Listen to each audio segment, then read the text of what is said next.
Greetings, YouTubians, and welcome back to Wayne Sharp World, where today I've got a treat for you guys. Today, we're going to be taking a look at the TRM Shadow.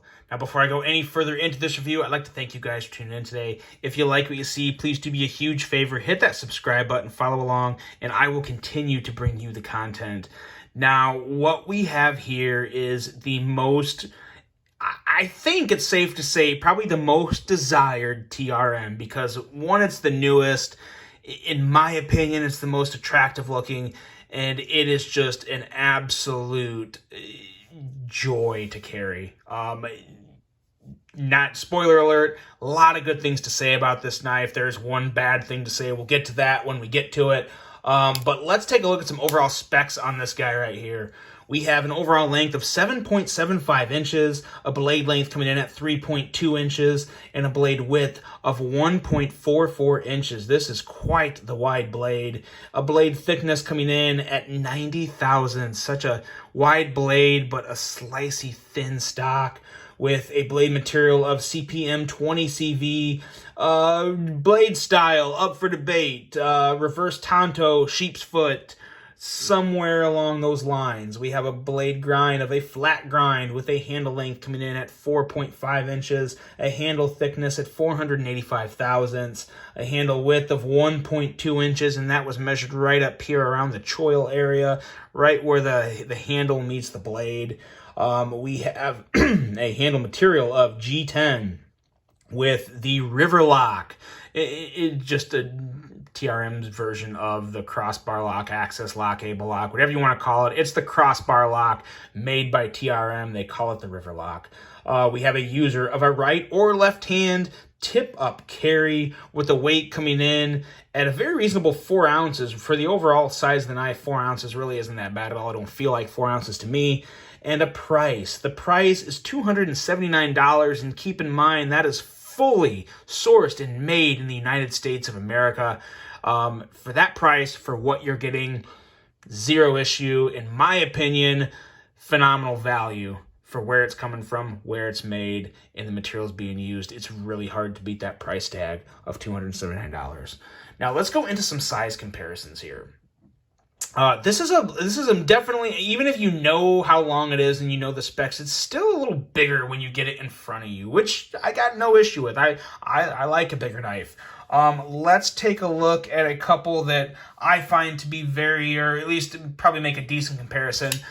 This is the Hogue Sig K320 Nitron, and then we also have the Hogue Doug Ritter RSK, or the Benchmade Griptilian. If you guys don't have an RSK, the Griptilian is extremely similar, almost the exact same knife, just a few very small differences. As you can see, lines up very well with the K320. The RSK is definitely bigger. It's kind of expected. The RSK has a pretty big handle on it, and the choil on both of these two knives, especially the Shadow, they really take away the need for such a longer handle, which is another reason why I usually prefer a choil on a knife. Big fan of the choil on both of these knives. And I got two more to take a look at here for you. This is the Giant Mouse Ace Grand, and also we have the Spyderco Shaman. It had to be in this size comparison because, again, longer, even with the choil. Wow. And that's, yeah. Woo, okay. So maybe the Shaman wasn't the best option, but there it is. Does go very much in line with the Giant Mouse Ace Grand. So as you can see, I think you guys know, or I think that gives you a pretty good idea of the size of this knife. Now, let's get into this knife. Oh, because this is such a darn good knife in really every aspect of manufacturing and materials. A very unique, very wide reverse tanto-ish sheep's footy blade. Let me know, do you guys, I mean, blade shapes are always up for debate, and everyone has their own thoughts and opinions. I would probably call this a reverse tanto if I had to pick one. I'd probably go reverse tanto, but it does give a bit of a sheep's footy feel, but there's just too much of a point up here for me to consider it a sheep's foot. So I'm going reverse tanto. This is basically an enlarged version of the TRM Nerd, which I've never handled. I've heard good things about, but I've never handled one. If you guys know what a Nerd is, you know what I'm talking about. If you don't, then that doesn't really do any good for you. But regardless, the thinness behind the edge is actually somewhat shocking. Disappointing is kind of a little more negative word than I'd really care to use with this knife, but 26 thousandths. So not super impressive, but very important to keep in mind.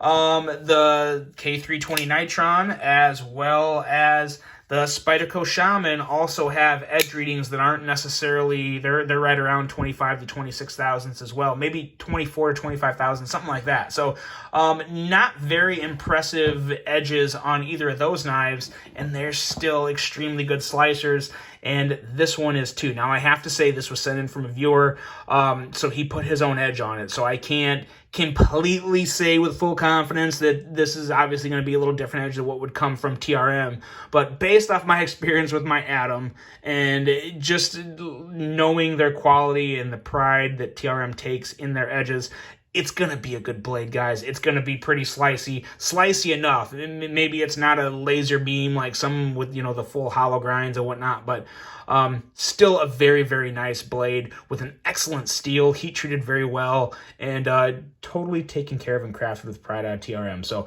I don't really have that big of an issue. You know, everyone always likes to say anything in the teens, like 16, 17, 18,000s on an edge is always best, but tell you what, it really comes down to the geometry and the type of sharpening job done to it that makes it what it is. And the thinness of the stock always helps too. 90 thousandths thick stock is a heck of a lot better than, you know, 15, 16 thousandths thick stock, you know, or 150 thousandths and 140 thousandths. So that 90 thousandths makes a very big difference, and definitely helps with the sliciness of this blade overall. Decent thumb studs, kind of. TRM thumb studs, I've always said, are not my favorite. This is actually the first set of O-rings I have used on TRM thumb studs, and I gotta say, they make a huge difference, a massive difference.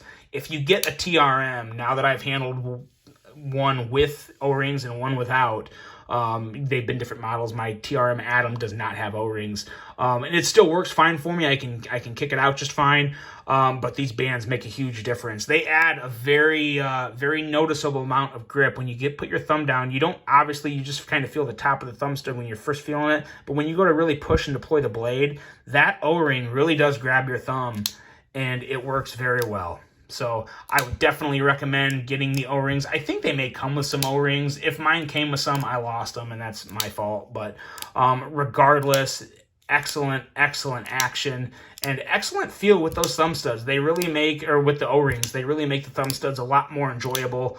And I think the action is obviously still going to be good with or without them. It just comes down to how well it grips and how much benefit you really get from the O-rings on the thumb stud is probably the most important point to make on why I would recommend them. Now going into the handle and ergos, the ergos are fantastic. They very much they probably remind me more of the K320 than the Shaman, just because it's a little shorter, it's not quite as long of a handle. Their only real difference, in all honesty, I think is at the bottom where it kind of thins out a little. I don't, and like I said before, and I was talking about the K320, I don't necessarily strongly desire it one way or the other. But the way this is, this is definitely, I think this is a little wider. No, it's actually probably about the same in terms of width from in the choil area. It's probably very similar. But nonetheless, it feels great in hand, guys. You get a choil like this, and you get that slight swell in just the right area, in the way the butt kind of tapers down here at the end. It feels fantastic in hand. I have no issues with the ergos whatsoever. The clip is no problem. The clip is actually very nice. Fully recessed, clip and screws. Excellent clip, no issues there whatsoever. I like the appearance of the G10. You kind of have that leathery, maybe not leathery, but kind of like that wood grainy finish on the unmilled parts, and then you get to the milled parts that add a little bit of extra grip and just aesthetic more than anything, I think. Looks really good, and you have a little bit of detail all over this knife. you have milling in the thumb, in the Riverlock studs. You have this very nice milling on the pivot, which I think is really cool. It doesn't necessarily go with the knife, I guess, but it just looks good. It's a nice, like I said, the pivot is one of the first things you look at when you look at a knife. You look at the blade first, but then right as you move down, you're looking at the pivot, and the pivot is the center of the knife. So it is a focal point, and they did a really good job of milling that. I think it looks awesome, kind of that sunrise effect. Really, really like that. Just a lot of nice details all over. And this Riverlock, I gotta say, I don't know if I like it more than the Ablelock. It's a tough call. It really is a tough call because you have, I think, a little more hidden. Going back and forth from the K320 Nitron to the Shadow, the difference in how much those stick out is night and day. Now, some people may have an issue with that. Personally, I have no issue with it in the pocket or just in terms of how it feels in hand, because you're never touching these. I mean, it's barely, sometimes maybe touching my hand when I'm holding it, but it's nothing close to a hotspot whatsoever. Like I said, I barely feel it, even when my hand does touch it. So no issues there in terms of just how much that Riverlock sticks out, the studs of the Riverlock. But I really like it. There's something that it makes it very easy to use. And now it's just as easy as the K320. The difference is I think you do have a better grip, better texturing on the studs of the K320 Nitron, which can kind of, it definitely helps when there's so much in the handle. You don't see them sticking out at all. But then when they stick out this much on the Shadow, and then you also have kind of that stair-step type of textured milling on the studs, it's fantastic. It really is. And I don't know. I would say the action and feel of these are just as good as the Ablelock. And I don't know what I prefer yet, because it's tough. It's very tough. I love both of them, I guess is the best way to put it. I got no issue with either one. Yeah. I don't see my opinion changing of that either, because it's just a super, super fidgety knife. Going into the action, it's buttery smooth. The only issue that you may have sometimes with these studs sticking out, and it's kind of an issue that goes fully back with a crossbar lock, Ablelock, axis lock, whatever the hell you're using, is if you go to reverse flick, you move your hand up on the handle, and when you go to flick it out, it obviously moves the studs, which in turn, when they stick out this much, that can hit your finger. That's really the only drawback of the studs sticking out the way they do. And I think it's also one of the reasons why it's so easy to deploy the blade on the K320 Nitron, is because even as these do move back, they're within the handle, so they're not catching your hand. So it's very well thought out on this, and I'm sure TRM thought of it. And at the end of the day, when you get comfortable with it, I don't think it'll be a regular issue, but you kind of have to be wary when you're going to kick that out. You got to keep your finger out of the way. Is like right here, you're good. You kick it right out, no issue. But you just have to be aware of it. Now, when you're deploying it with your thumb, there's no issue, because for me personally, when I go to deploy it, my index finger, as you guys can see, is well above. It's above the whole cutout area where the Riverlock studs are, so I can kick the blade out no issue. So that's going to really depend on your hand size and how you deploy a blade, of whether or not the Riverlock sticking out the way it does affects you when deploying the blade. But that is worth noting, because that's a very, very different from all of the other knives that have any type of crossbar lock. As you can see, these are kind of halfway in between on the RSK, but there's no knife out there that I know of that has studs on a crossbar lock stick out this much than the Riverlock. So worth noting, but overall still a very, very enjoyable action. There's really not much I would change about it. Maybe take a look at that. But other than that, this knife is a home run. And I'll be honest with you guys right now, this is my favorite TRM. I absolutely plan on trying to acquire one of these. I definitely want to get a brand new one. I love getting brand new, especially like knives. And there's something about getting a knife made in the USA, pulling it brand new out of the box. I mean, I'm not totally against buying used knives, but a brand new USA made knife out of the box, knowing where it came from within your own country and knowing the quality and effort that put into it, especially from a place like TRM, it's just, it feels good. Retail therapy, you guys, you know what I'm talking about, especially when it's a new knife day is always a good thing. But overall, this is a knife that I absolutely recommend. The only ugly part, the bad thing about this knife, this is the one bad thing, it's really hard to get. You gotta enter a lotto, which is free, but you just enter your email. You gotta go on their website. Even when they have them available, like their lotto for a certain amount of them just ended. To the best of my knowledge, I wasn't selected, so that kind of sucks. But I plan on getting one at some point. I'm really hoping to go to Blade Show this year, so I'm hoping I can pick one up at Blade Show. Regarding Blade Show, I'll have more details as we get close to it if I can go. I'm very confident I'll be able to go. Just gotta take a look at my schedule and make sure everything can fall in line with it. But nonetheless, guys, this is a fantastic knife.